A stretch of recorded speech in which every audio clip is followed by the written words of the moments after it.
안녕하세요. 저는 30대 후반의 남자입니다. 제가 이곳에 사연을 적게 된 이유는 제가 겪은 일에 대해 하소연을 할 곳이 조금 필요하기 때문입니다. 이렇게 글을 써서 제 이야기를 해보는 것이 처음이라 많이 서툴겠지만 잘 부탁드립니다. 조금 긴 이야기가 될지 모르겠지만 제 이야기를 한번 들어봐 주세요. 저는 제 입으로 이런 말을 하기엔 조금 그렇지만 잘생겼습니다. 쌍꺼풀이 진하고 키가 큰 편이거든요. 학창시절부터 제 얼굴 한번 보겠다고 교문의 다른 학교 여학생들이 줄을 섰던 적도 있었어요. 조금 과장을 하면 트럭으로 몇 트럭은 될 정도로 말이에요. 발렌타인데이처럼 마음을 전할 수 있는 기념일 같은 날이 되면 제 양손은 엄청 무거웠어요. 그 정도로 인기가 많았습니다. 나중에 알고 보니 잘생겼다고 자자하게 소문이 났더라고요. 길을 걸어가다가 연예인 해볼 생각 없냐고 캐스팅도 여러 차례 받기도 했어요. 저는 남고 출신이었는데 그런 인기를 다른 학생들이 많이 부러워했고 시기하곤 했습니다. 하지만 정작 당사자인 저는 그런 인기를 즐길 여유는 없었어요.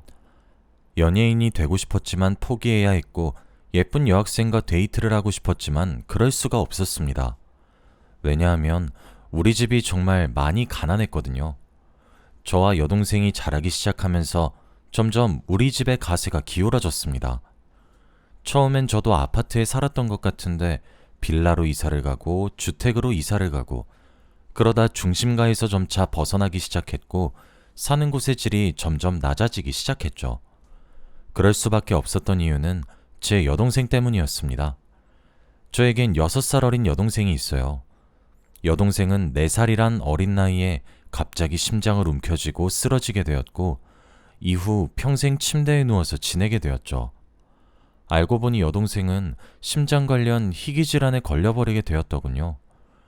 여동생은 선천적으로 심장이 남들보다 조금 다르게 태어났습니다. 그래도 일상생활에 지장이 없는 정도였었는데 갑자기 심장이 급격히 안 좋아지게 되었고 쓰러지게 된 거였어요. 아무도 원인을 몰랐어요. 여동생이 갑자기 왜 그렇게 아프기 시작했는지에 대해서 말이에요. 어머니는 본인이 뭘 잘못 먹여서 애가 그렇게 된 거라고 자책하셨고 아버지도 세상이 무너진 표정을 지으셨어요. 당시 제가 10살 정도 되었을 때라 생생히 기억이 나요. 추상이라도 난 것 마냥 부모님께서 울었거든요. 그때 저희 집은 막 부자처럼 사치를 하며 살 수 있을 정도는 아니었지만 적당히 넉넉한 정도였어요. 하지만 여동생의 심장이 문제가 생기게 되면서 땅도 팔고 건물도 팔고 집도 팔며 병원비를 충당했습니다. 여동생은 한번 아프기 시작하면서 상태가 엄청 나빠졌는데 그럴 때마다 생사를 오가곤 했습니다.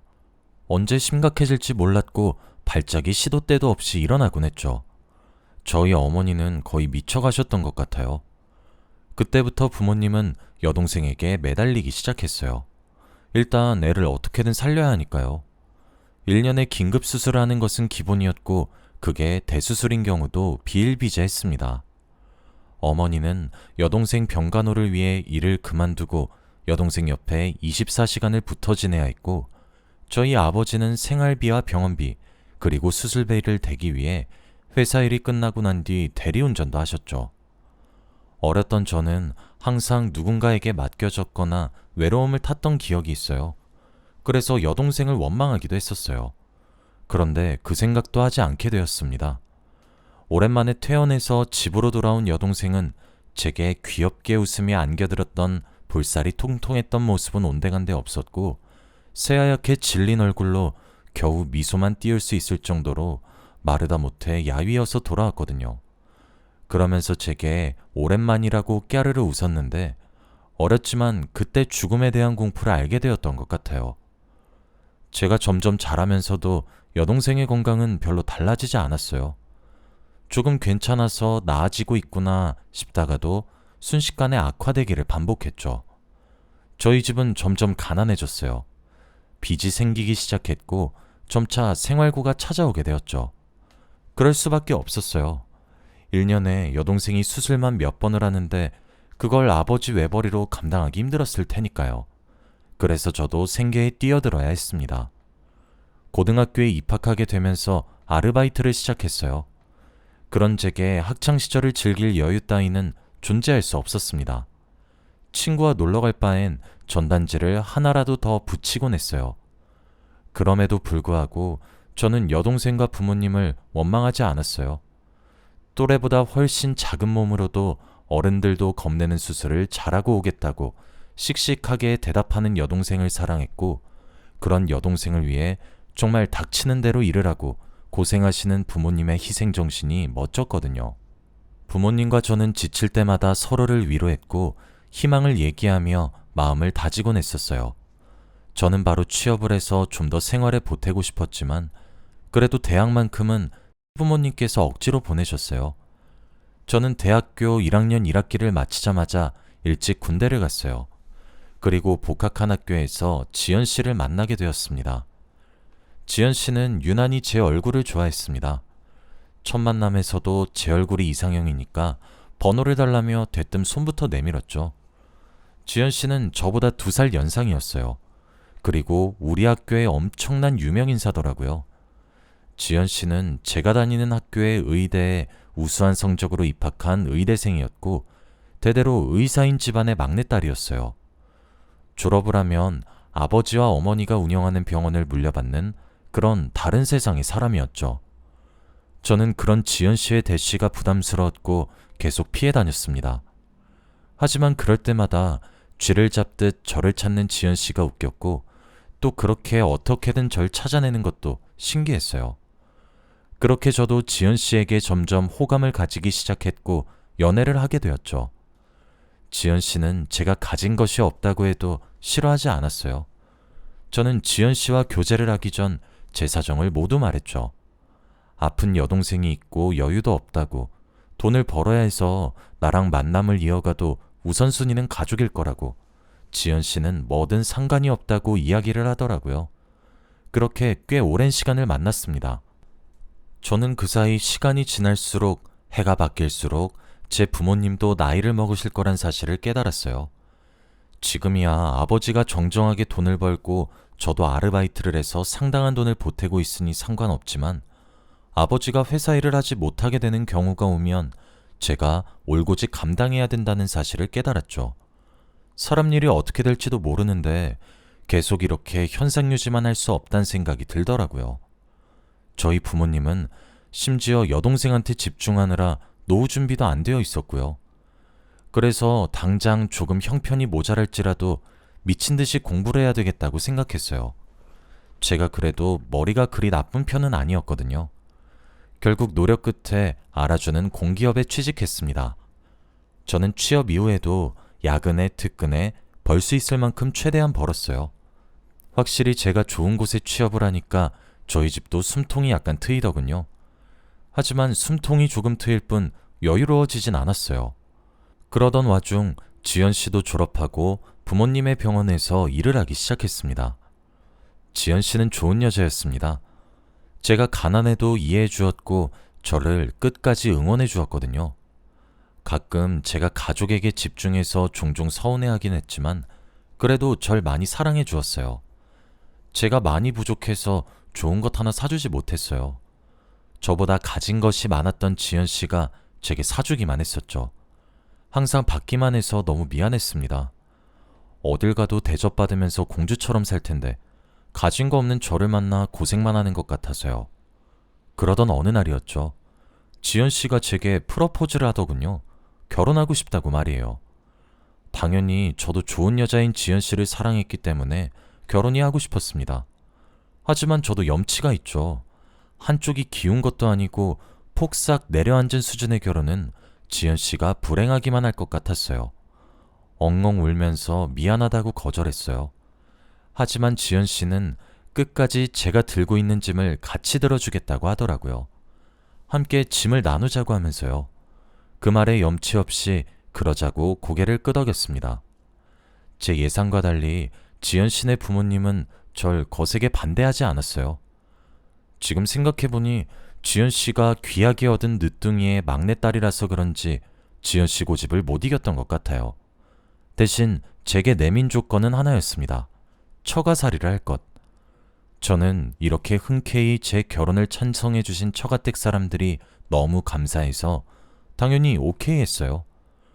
그렇게 결혼을 하고 지연 씨와 부부가 되었고 처가살이가 시작되었죠. 그리고 정말 지옥 같았습니다. 사람을 무시하는 건 일상이었어요. 배운 사람들이라 그런지 정말 우아하게 사람의 자존심을 차근차근 밟으시더라고요. 지연 씨 모르게 말이에요. 그런데 너무 슬펐던 건 그 사람들이 비난 어린 어조로 제게 독하게 쏘아붙였던 말이 전부 맞았단 거예요. 제가 가진 것이 있는 것도 아니었고 대단한 직업을 가진 것도 아니었고 돈을 잘 버는 것도 아니었죠. 심지어 결혼하고 난 뒤 지연 씨가 따로 여동생 병원비를 도와주고 있으니 염치 없다고 손가락질을 받아도 제가 할 말이 없더라고요. 저 같아도 귀하게 키운 막내딸, 저처럼 쥐뿔도 없는 남자한테 시집 가겠다고 하면 화가 날 것 같아서 그래서 아무런 대꾸도 못했어요.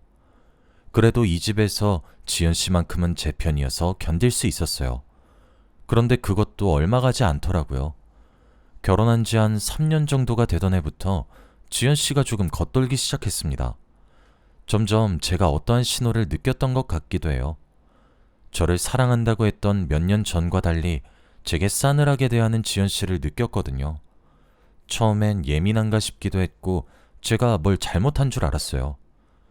저는 결혼하고 나서 지연 씨에게 최선을 다하며 살아서 뭐가 잘못된 것인지 몰랐죠. 그런데 지연 씨의 태도는 제가 문제가 아니더군요. 며칠 뒤에 지연 씨가 자는 사이에 본 휴대폰으로 사실을 알게 되었습니다. 지연 씨가 외도를 하고 있다는 사실을 말이에요. 상대는 동료 의사였어요. 그런데 따지고 들지를 못하겠더라고요. 외도 상대보다 제가 뭐 하나 나은 점이 없다는 사실에 기가 죽어서요. 그렇게 가슴에 묻고 아무것도 모르는 척하면서 지냈습니다. 지나가는 바람이겠지 하고 애써 아무렇지 않게 넘기려고 했었어요. 그렇게 1년이 지났습니다. 여동생이 위독해졌어요. 이제껏 생사의 고비를 넘기지 않았던 적은 단 한 번도 없었지만 이번엔 정말 심각했죠. 마음의 준비를 하시라는 의사 선생님의 말씀에 제정신을 차릴 수가 없었어요. 그때 여동생이 숨을 헐떡이며 제게 손짓을 하더라고요. 곁으로 다가가니 제 손을 꼭 잡아주며 이야기를 했어요. 오빠, 미안해. 내가 아파서 다들 희생만 하게 해서 너무 미안해. 항상 발목 잡아서 미안해. 나 다들 얼마나 힘든지 알고 있어. 나 때문에 많이 힘든 것도 알고 있어. 이런 순간이 조금이라도 빨리 왔으면 오빠랑 우리 엄마 아빠도 덜 힘들었겠지? 항상 피해만 주는 동생이어서 매번 미안했어. 오빠 하고 싶은 것도 못하게 된 것도 나 때문이라 미안했어. 이제 오빠가 하고 싶은 대로, 살고 싶은 대로 살아. 바보같이 왜 그런 말을 하냐고 바락바락 소리를 질러도 여동생은 희미하게 웃을 뿐이었어요. 끝까지 부탁만 하고 가서 미안해. 난 정말 폐만 끼치는 것 같아. 내가 없어도 오빠가 우리 엄마 아빠 잘 챙겨줘. 알았지? 내가 많이 사랑하는 것도 알지? 여동생은 그 말을 끝으로 결국 그날 밤을 넘기지 못하고 생을 달리했습니다. 제정신을 유지하는 게 사실 참 힘들었어요. 그런데 그때 저희 동생을 참 오랜 시간 동안 담당해 주셨던 간호사님이 조문을 오셨더군요. 그러면서 제게 조심스럽게 다가와 이야기를 하나 해주는데 너무 충격적이더군요. 저는 사실 여동생이 그런 생각하고 있다는 사실에 많이 놀랬었어요. 물론 저도 어렸던 나이에는 여동생이 부담이라고 생각한 적이 있었지만 커가면서 당연하다고 생각했지 단 한 번도 여동생 때문에 포기한다거나 이런 생각은 한 적이 없는데 어째서 저런 말을 하나 의아하기도 했죠. 간호사의 말에 의하면 지연 씨가 여동생이 생을 달리하기 일주일 전에 찾아왔다고 합니다. 찾아와서 이렇게 말했대요. 아가씨 언제 죽어요? 아가씨는 염치도 없어요? 당신네 오빠 나한테 설설 기잖아. 너 병원비 때문에. 무슨 양반집에 팔려온 기생도 아니고. 아가씨 밑에 들어가는 병원비가 1년에 몇 천만 원은 우스워. 알고는 있어? 밑 빠진 독에 물을 부어도 이보다 보람찰 것 같은데 말이야. 너 때문에 내가 바람을 펴도 그걸 알면서 이혼하자 말 못하는 꼴을 네가 보면 얼마나 죄책감을 느낄까? 아주 남매가 쌍으로 남의 집안 등골을 빨아먹고 있는데 진짜 너희 가족은 무슨 기생충이니? 적당히가 없어? 그 말에 여동생은 지금 무슨 소리냐고 화를 발칵 냈다고 합니다. 하지만 소용이 없었대요. 사실 나 지금 만나고 있는 사람 나랑 비슷한 환경에서 자란 남자야. 그 사람 아이 가졌고 그래서 나는 네 오빠한테 이혼하자고 이야기할 생각이야. 아마 네 병원비 몫으로 얼마 챙겨준다 그럼 좋다고 이혼 안 하겠니? 너희 가족 돈 없잖아. 라고 말을 하며 지연 씨는 깔깔 웃으면서 누워만 있는 여동생을 조롱했다더군요. 심장이 아파서 그런지 여동생에게는 스트레스가 정말 치명적입니다. 지연 씨의 방문 이후로 여동생의 몸 상태는 갈수록 쇠약해져 갔고 결국 생을 달리하게 된 것이었어요. 어쩐지 죽는 순간까지 미안함으로 가득 찬 여동생의 얼굴이 이상하다 했더니 지연 씨가 입방정을 떨었더군요. 분노를 걷잡을 수가 없었어요. 저는 지연 씨의 외도를 참았던 것은 지연 씨의 재산 때문이 아니라 지연 씨가 다시 제게 돌아오겠지 싶었고 여전히 정말 사랑하고 있기 때문에 기다렸던 거였어요. 지연 씨 스스로가 그만두는 것을요. 그런데 뒤에서는 제 여동생에게 몹쓸 말을 하는 걸로도 모자라 남의 남자아이를 임신까지 해왔다는 말에 화가 미친 듯이 나더군요. 그제서야 장례식장을 둘러보니 제 여동생이 죽었다는 사실을 다 알면서 처가댁 식구 한 사람도 오지 않았더군요. 하지만 그 와중에 지연 씨는 절은 하지 않았지만 부조금을 넣고 갔더군요. 저 모르게요. 눈을 감는 순간까지 죄책감 따위와 같은 감정을 겪게 해서 여동생에게 너무너무 미안했어요. 그리고 하고 싶은 대로, 살고 싶은 대로 살아달라는 여동생의 유언을 들어주고 싶었죠. 처음엔 복수를 하려고 했습니다. 하지만 몇 날 밤을 고민한 끝에 저는 결정을 바꿨습니다. 그냥 지연 씨에게 이혼을 요구하기로 했어요. 복수를 하기엔 제가 너무 많은 일을 겪어 많이 지친 상태였어요. 정말 모든 것을 포기하고 싶을 정도로 심신이 많이 지쳐 있어 누군가와 싸울 수 없겠더군요.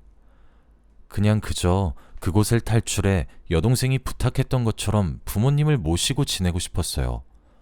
저는 지연 씨에게 모든 것을 알고 있고 당신의 뱃속에 자라고 있는 아이까지 누구의 아이인지 안다고 그냥 소송까지 가지 말고 이혼하자고 했습니다. 모든 걸 다 포기한 심정이어서 그런지 담담하게 이야기를 할 수 있게 되더군요. 그리고 고맙다고도 했어요. 여동생에게 못된 말을 한 것도 맞는 말이지만 여동생의 생명줄을 최대한 늘려준 것이 지연 씨였으니까요. 그런 저를 보며 지연 씨가 미안하다고 조용히 이야기를 하더군요. 홧김에 정말 홧김으로 여동생에게 그런 말을 하고 돌아왔는데 자신 때문에 그렇게 된 것 같아 마음이 너무 무겁고 죄책감 때문에 힘들다면서 제게 조용히 사과를 건넸어요. 끄끄거리며 우는 지연 씨를 보니 태교에 안 좋겠다 싶기도 했어요. 지연 씨와 결혼하고 나서 우리 집안의 경제적 지원을 많이 받은 것은 사실이었으니 이왕 헤어지는 거 잘 살라고 말해주고 싶었습니다. 그냥 훌훌 털어버리고 싶었거든요. 지연 씨는 이혼해줘서 고맙다고 했고 우린 조용히 협의이혼을 했습니다. 몇 년이나 살을 부대끼며 살았는데 이혼하는 데는 몇 달도 채 걸리지 않더군요. 지연 씨는 제게 15억의 위자료를 주었어요. 받지 않겠다고 했지만 그간 절 상처 주고 제 가족에게 상처 주고 끝끝내 여동생에게 상처 준 것이 미안하다고 속죄의 값으로는 부족하겠지만 받아달라고 하기에 받았습니다. 그 돈으로 저는 저희 집에 있는 빚을 전부 해결했고 그러고도 돈이 몇 억이 남아 작은 빌라를 하나 매입해서 부모님을 모시면서 셋이서 함께 지내고 있어요. 저희 가족은 생각보다 잘 지냅니다. 어머니는 소일거리를 하나씩 얻어와서 일을 하기 시작하고 아버지는 곧 퇴직을 앞두고 계십니다. 여동생의 빈자리가 무척이나 크지만 오랜 기간 동안 저희 가족들도 조금씩 이별을 준비해와서 그런지 다들 씩씩하게 이겨내려고 하고 있어요. 지연 씨는 제게 많은 상처를 줬지만 참 고마웠던 것들이 많아 쉽게 미워하기도 힘드네요. 너무 기우는 결혼이어서 그런지 안 좋은 결말이 당연한 것 같기도 하고 참 마음 한켠이 싱숭생숭하네요. 지금은 저도 만나는 여자가 있습니다. 지연 씨와 헤어지고 몇 년이 지나 알게 된 여자인데 수수한 사람이에요. 저와 비슷한 수준의 연봉을 받고 비슷한 씀씀이를 가진 여자거든요. 눈치 보지 않는 것이 참 편한 것 같기도 하네요. 아마 이 여자와 재혼을 하게 될 것 같아요. 저와 잘 맞기도 하고 제가 겪었던 일을 따뜻하게 위로해준 사람이거든요. 이제 저도 편안한 삶을 살 수 있을 거란 생각이 요즘 들기 시작합니다. 하늘에 있는 여동생의 제 선택을 보며 기뻐해줬으면 좋겠네요. 여기까지가 제 이야기였습니다. 긴 이야기 들어주셔서 감사합니다.